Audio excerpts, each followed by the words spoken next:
Are you ready to do it? Is it on now? I was born in 1921, and I was born on Chestnut Street in Lexington. That runs right off of 3rd Street. But I can't remember any of it because I was too young. But the first recollection of my memory would be on Burley Avenue, and that was when I started the first grade of school. My first grade of school was in Pickadon. Old Pickadon had an interurban streetcar in the back of the school. It was where the first grade was. For the people that knew J. Archie Gray, the preacher of Everybody's Church in Lexington, his daughter was my first grade teacher. Her name was Gwenna Gray. The city limits was right in the middle, and we were the last house in the city on Delaware. Taxes was so high, Daddy couldn't pay the taxes, so we had to give that house up. See, after we left there, Daddy contracted with Patterson Lumber Company. She owned it, and Ms. Patterson did, and he took care of 5 houses for her on Indiana Avenue. Now this is my childhood, was on Indiana Avenue from my recollection. And what we did, we took care of the houses. Daddy would paper them. Everybody back in those days used wallpaper. He'd paper them, clean them up.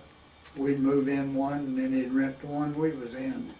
So we lived in all four of the 5. We lived in all of them.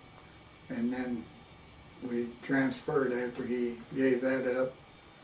We lived in Bill Jordan's house on Indiana Avenue. My daytime was spent in Woodland Park, fighting, boxing. We had a marathon bike race there that I run 10 laps around that, where the old ballpark is now. Used to be a pond, and we rode around that 15 or 20 times. I don't remember, but my bicycle broke, and I borrowed one from another guy that was awful heavy. But I came in second on it.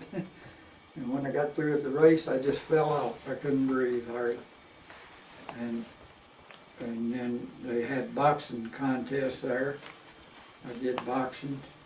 They had ground horizontal bar, and I did trapeze and bar work. And the circus that the city parks put on was at Clifton Park, and that also was a pond at one time. And they would put the bars up and trapeze, and people would sit on the banks around the park, and we'd put on a show.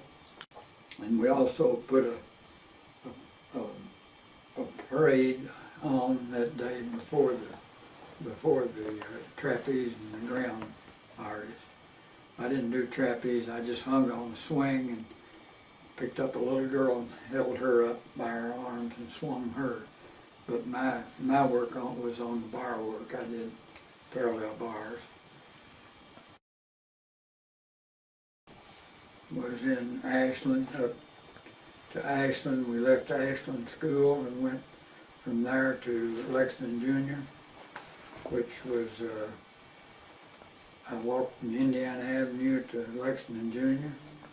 And that in '39, they built a new Morton out on Tate Street Pike.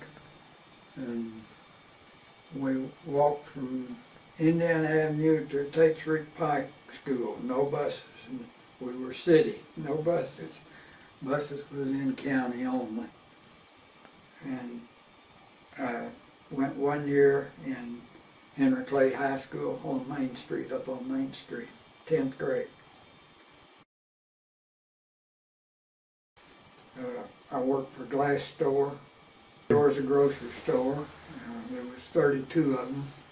Started out with one. My daddy was the manager of one for $6.50 a week.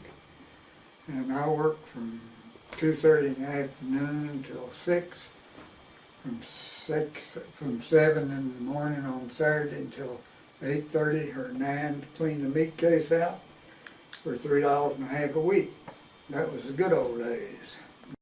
I got fired from the glass store for a dime because I wouldn't collect the boss's water bill and do it, because one man had already given me a dime, Jack Reeder. And then when Elmer asked me to collect his, I said I wouldn't do it. He said, well, why not? And I said, well, you give me a dime, I'll do it. And he said, I ain't giving you nothing. And I said, well, I ain't getting it. He said, well, then you can go home. And I did work for another store. I worked for Lyle's Grocery, Lyle's Meat Market. And they were in the building where Bill Tapman had the printing company for the UK. Before UK had that printing business, that was Lyle's Market. And then I went to work for Lyle's and skid a truck around on limestone on the bricks in the streetcar tracks. And had a little boy in the truck with me, and we went back and he told on me and I got fired from it. So I guess I don't work for anybody, I work for myself the rest of the time. I did chair cane for Whitlow, which was a cabinet man in Lexington. He made dining room cherry furniture, and it's those, David will know, it's those little easy chairs to do, about 15, 16 holes across the square, and holes are wide apart. And I got $1.25 a seat, and I furnished the cane.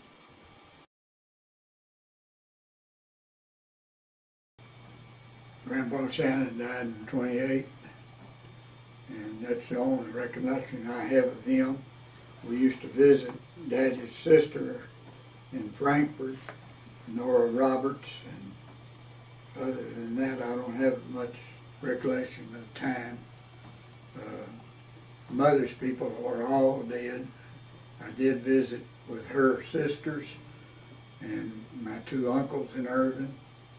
From different times we would go up there and play. Grandma Shannon, there's a picture of her. Grandma Shannon, she would stay with Aunt Nora for a while, and then she'd come to our house and stay, and then if she got upset or mad at us, she'd go back down to Aunt Nora's and stay for a month or two, and then she'd come back to our house and stay. This was after Grandpa had died. Of course, he died in '28, but Grandma died in January of '46 when I got on the ship to come home. That was her death.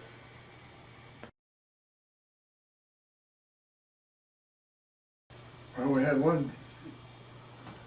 one boy that me and Carl run around with, was Russell Evans, and he practically lived at our house. So he would come and eat breakfast with us and go to school from our house. And a lot of times he'd eat at night and sometimes stay all night. My mother run a house about like a boarding house. So she didn't get any pay for none of them. Tommy always had one or two there. A boy by the name of Buck Worth. Buck Worth lived on Indiana Avenue. And we lived on Indiana Avenue for, as I said, from most of my childhood life up until I went into service.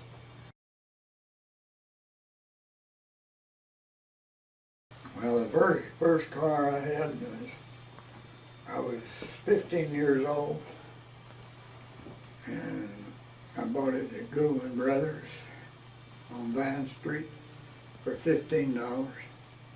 It was a Model T Ford. The Model T Ford was a 28, which was the only Model T I know of that had a red steering wheel. And I got in it and drove it out to South Hanover, out where the streetcar used to turn there, and go back over to Main Street, and came back down to a filling station called Fuzzy Parish and Red Harris. A few people might remember that service station. But to say how I could drive, my mother and me went down to the courthouse, and for 50 cents, she signed a statement for me to get driver's license, and that's the way you got your driver's license back in those days. No test, no nothing.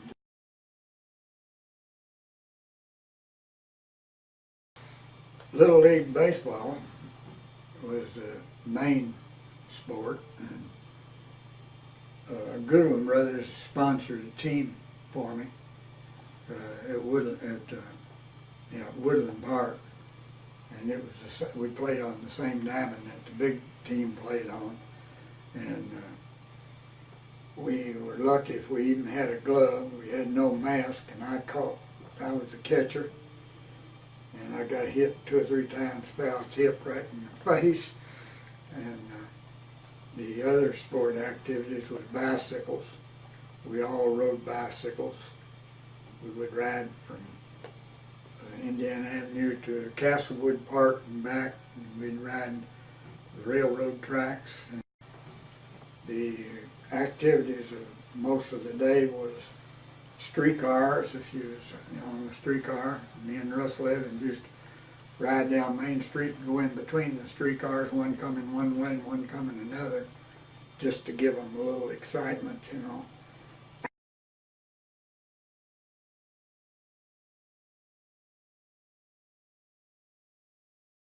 Well, if we go back to about 1930, 29, 30, I guess, Daddy was going through the Transylvania College of the Bible, which is the seminary.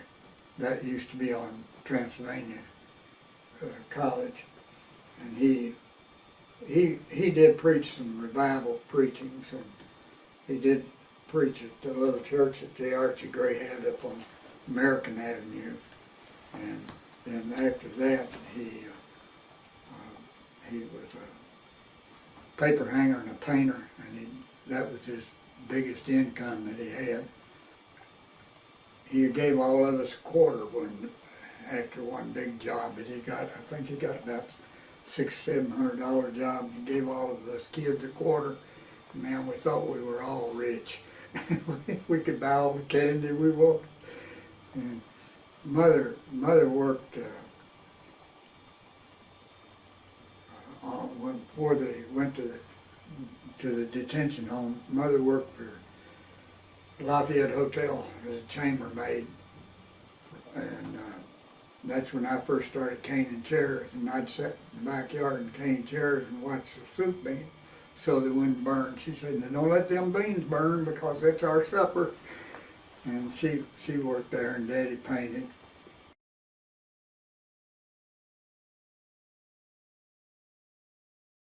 And when I went in service, Mother called me and told me about they were going to get a job with the county. And I said, "Well, the county, what are you going to do with the county?" She said, "We're going to be caretakers of the detention home." I said, "What's that?" She said, "That's for delinquent children." And they had a big brick house on the corner of Mill and Springs. I guess it's Spring. And of course it burnt in 1960. And she called me about 2 o'clock in the morning. The fire alarm was still going off. I could hear it. And I asked her, I said, "Did you get the kids out?" And she said they only had one boy, and Daddy went up there and got him out. They left out of the house, and some of the pitch from the roof hit them as they left the house. They left their false teeth and everything. The only thing Daddy picked up was the keys to the house, and I don't think he needed them.